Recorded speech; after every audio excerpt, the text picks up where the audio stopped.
મને 28 વર્ષ રાજકારણમાંથી આ પોપટજીએ વાત કરી અને હું ભારતીય જનતા પાર્ટી હોય કે સરકાર હોય કે સીબીઆઈ હોય કે ઈડી હોય કે પોલીસ હોય કે તમામ એજન્સીઓ કે મોટા મોટા આગેવાનો દબાવવાનો પ્રયત્ન કરે કે બધાને હોય મારી એક કાયમી વાત રહી છે કે તમે જ્ઞાનીબેન ઠાકોરને આ તમે ગમે એટલી એજન્સીઓ લગાવો, ગમે એટલું તમે જુલમ કરો, તમે ગમે એટલા કેસ કરો, પણ તમે જ્ઞાનીબેન ઠાકોરને નહીં દબાવી શકો. એનું કારણ કે હું 7, 12, 17 ને 22 આ 4 તો હું ઉપરા ઉપરી વિધાનસભાની ચૂંટણી લડી. દરેક ઉમેદવારને ચૂંટણીમાં ફોર્મ ભરે ટાઈમે એફિડેવિટમાં એની મિલકત બતાવવા માટે સોગંદનામું કરવાનું હોય છે કે તમારી વર્તમાન મિલકત કેટલી છે. એટલે મારે માત્ર દર વખતે તારીખ બદલાવાની હોય છે, બાકી એફિડેવિટમાં બીજું કાંઈ સુધારો વધારો કરવાનો રહેતો નથી. અને એટલા માટે બહુ મને કોઈની બીક નથી.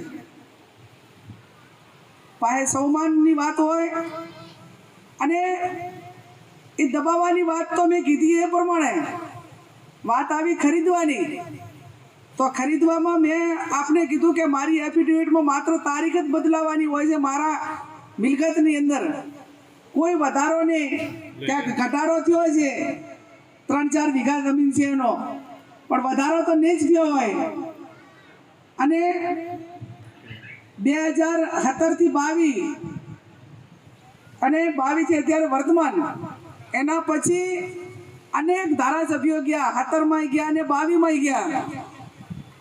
આવડા મોટા સમાજના પ્રતિનિધિ તરીકે 28 વર્ષમાં રાજકારણ અને અનેક નાના મોટા પ્રસંગો સાચવવામાં બધું જ જેટલું મારાથી થાય એટલું કર્યું.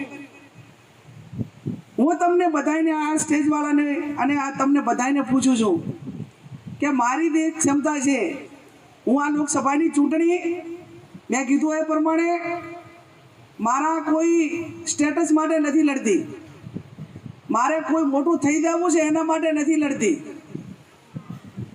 મારે એમાંથી કાંઈ વ્યક્તિગત મેળવી લેવું છે એના માટે નથી લડતી. જો મારે એ જ કરવાનું હોત તો સામેવાળા ઘણા બધા ગયા, બનાસકાંઠા ટુ કમલમ કર્યું હોય. અને કેટલી મજબૂરી, હું તો એમ માનું છું કે કોઈ પણ વ્યક્તિઓની મજબૂરીની પણ હદ હોય. કોઈ આગેવાનને આજ હું લોકસભા લડું છું તો હું તમારા ગામ સુધી આવી તમને ફોન કરું, વિનંતી કરું, હજુ પણ તમને મળીશ. અને એક લોકશાહીની પ્રણાલિકા છે. આ તો વોટ એમને દુવા છે ને હામાં અરે સામેથી થાય છે. કદાચ હીરા આવતા હોય ને તો એટલું જ સન્માન કહેવાય એમ. પણ આ તો બનાસકાંઠા ટુ કમલમ અને ઓલા ભાજપના પ્રમુખ આમ હામું નજર પણ મેં ફોટો જોયો, આમ નજર પણ નથી, ઊંધી નજર, આમ ઊંધું તાકીને ખેંચ પહેરાવે છે. ને રાજકારણમાં સૌમાનથી, સમાજના માનથી અને કદાચ જાહેર જીવનમાં કોઈ પણ પદ હોય તો એના માટે ટકાવમાં આપણાને પહોંચાડવા વાળો કાં તો આપણો સમાજ, આપણો પક્ષ ને આપણા ટેકેદારો ને આપણી જનતા હોય. એમની શું જરૂર છે? ગમે એવડા મોટા હોય તોય આપણાને મોટા આપણા બનાસકાંઠાના લોકો કરશે, અને આપણા લોકો કરે તો આપણે એમની કોઈ ઓલી નથી એમ. અને મારો કહેવાનો અર્થ કે એ કોઈ સમાજોનું કે કોઈ પ્રતિનિધિઓનું અપમાન થાય નહીં, આપણું જ અપમાન છે. આપણાને કોઈ કે અરે સામેથી ઉલડીને થાય છે એમ ગાડીઓ ભરી ભરીને ફરતા છે.